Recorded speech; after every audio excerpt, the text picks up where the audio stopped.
क्या आपने कभी सोचा है जब रैप लेजेंड्स खामोशी तोड़ते हैं तो उनका कमबैक कैसा लगता है?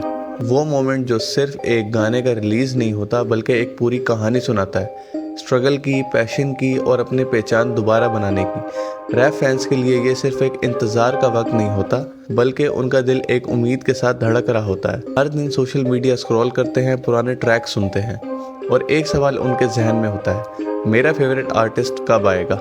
लेकिन फिर ये खामोशी और लंबी होती जाती है। आप सोचते हैं शायद अब वो आर्टिस्ट अपनी जर्नी का एंड कर चुका है, लेकिन दिल के किसी कोने में एक छोटी सी रोशनी जागी रहती है, एक उम्मीद कि शायद एक दिन वो खुद को नए अंदाज में लेकर वापस आएगा।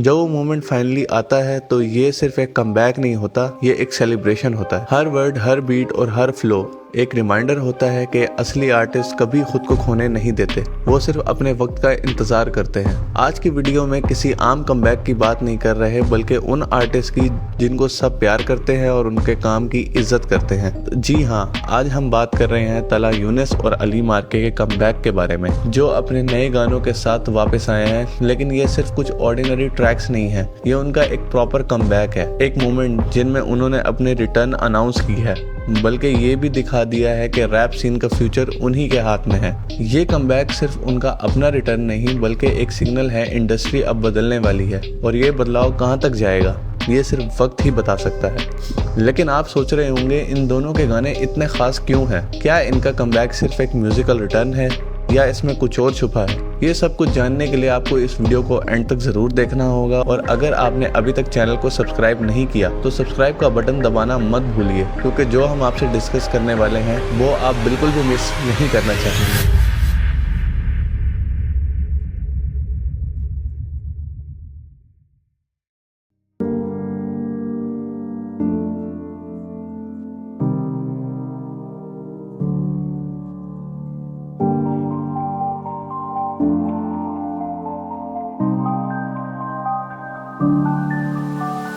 पिछले 6 मंथ्स तक तला यूनिस का साइलेंस एक मिस्ट्री था। सोशल मीडिया से गायब, ना कोई गाना ना कोई अपडेट। फैंस कंफ्यूज थे और कुछ तो ये समझने लगे थे कि शायद वो सीन से कम्प्लीटली ब्रेक ले चुके हैं। तला यूनिस ने अपना एल्बम शिकवा साइड बी ड्रॉप करने के बाद बिल्कुल गायब हो गया और कहीं भी कोई अपडेट नहीं। Still fans is waiting for him to drop Shikwa side A, लेकिन हमें उसके बदले कुछ और मिला। बिना किसी हाइप के 303 फ्री स्टाइल ड्रॉप होता है आउट ऑफ नोवेयर। इस सॉन्ग की बीट उमैर ने प्रोड्यूस की है और ऑनेस्टली बीट का पहला ही नोट आपको हुक कर लेता है। लेकिन असली मैजिक शुरू होता है जब तला यूनिस अपना वर्ड स्टार्ट करते हैं। तला यूनिस की सिग्नेचर लैफ, जिसके बहुत से लोग फैंस हैं, वो इसमें सुनने को मिलती है और उनका फ्लो स्मूथ है, लिरिक्स डीपली पर्सनल है। वो अपनी लाइफ के स्ट्रगल्स के बारे में बात करते हैं, अपने दोस्तों के साथ कनेक्शंस के बारे में और फैंस के लिए एक सटल मैसेज देते हैं, मैं वापस आ गया हूँ और अब कंसिस्टेंट रहूंगा। लेकिन ये पता नहीं अभी भी वो कंसिस्टेंट रहेंगे या नहीं। लेकिन एक चीज तो वाज़ेह है कि इस कमबैक ने फैंस को बहुत ज्यादा खुश किया है। 303 फ्रीस्टाइल एक बहुत ही डिसेंट ट्रैक है जिसमें तला यूनिस को भी लाइमलाइट मिली फाइनली,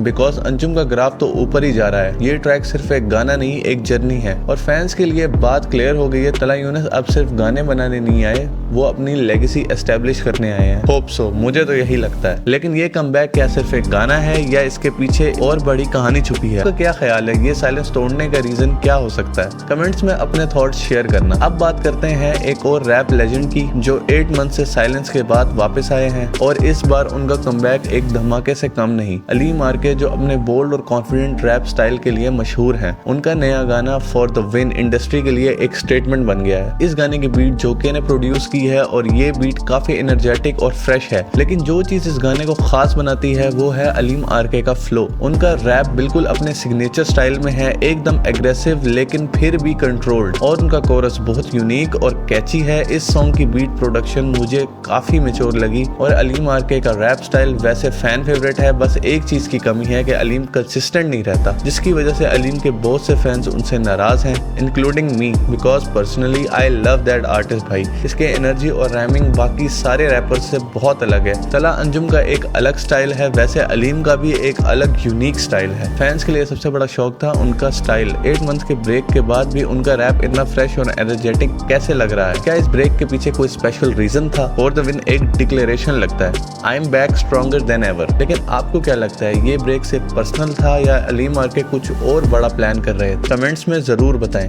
दोनों गाने सुनने के बाद एक बात क्लियर हो गई है, तला यूनिस और अली मार्के का कमबैक सिर्फ अपने लिए नहीं था बल्कि पूरी रैप इंडस्ट्री के लिए था। तला यूनिस के इंट्रोस्पेक्टिव लिरिक्स और डीप स्टाइल एक अलग ऑडियंस को टारगेट करते हैं। अली मार्के का बोल्ड और एनर्जेटिक फ्लो एकदम डिफरेंट वाइब देता है। लेकिन जो चीज सबसे ज्यादा इम्पैक्टफुल है वो है टाइमिंग। दोनों ने अपना कमबैक एक साथ किया। क्या ये कोइंसिडेंस था या एक बड़ी स्ट्रेटजी का हिस्सा? ये दोनों रैप आर्टिस्ट सिर्फ इंडिविजुअल लेजेंड्स नहीं है बल्कि पाकिस्तान के रैप सीन के लिए बैकबोन है। अगर ये दोनों कंसिस्टेंट हो जाएं तो इंडस्ट्री का लेवल काफी ऊपर जा सकता है। और फैंस के लिए सबसे बड़ी बात ये है कि नए गाने, नए स्टाइल्स और नए कोलैब्स का स्कोप बन रहा है। दोस्तों, तला यूनिस और अली मार्के का कमबैक सिर्फ एक शुरुआत है, अब अगला स्टेप उनके हाथ में है। आपको क्या ख्याल है, क्या ये दोनों कंसिस्टेंटली अपने फैंस के लिए नए गाने ला सकते हैं? और आपको उनका नया काम कैसा लगा? कमेंट्स में जरूर लिखें। अगर आपको ये वीडियो पसंद आई तो लाइक करें, चैनल को सब्सक्राइब करें अगर अभी तक नहीं किया, और यहाँ तक आ गए हो तो सब्सक्राइब करना मत भूलना। मिलते हैं अगली वीडियो में एक और पावरफुल टॉपिक के साथ। तब तक के लिए अपना ख्याल रखें और म्यूजिक के मजे लेते रहें। सी या।